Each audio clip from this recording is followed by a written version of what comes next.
How to remove Bafang motor crane arms. First, you need to remove the crane arm bound with an Allen key.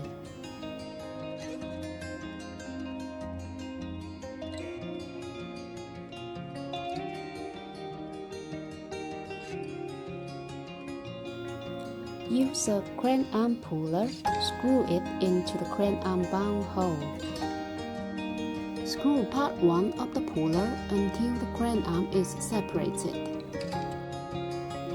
You can use a spanner to screw the puller.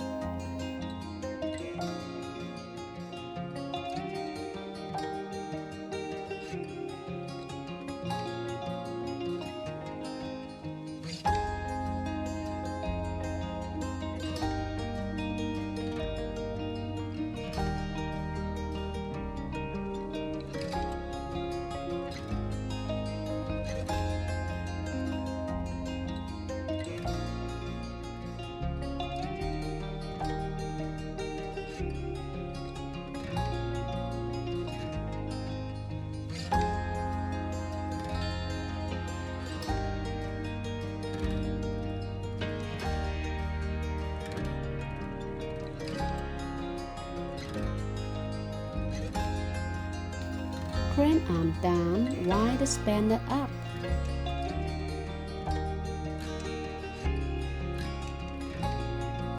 The crane arm can be separated easily.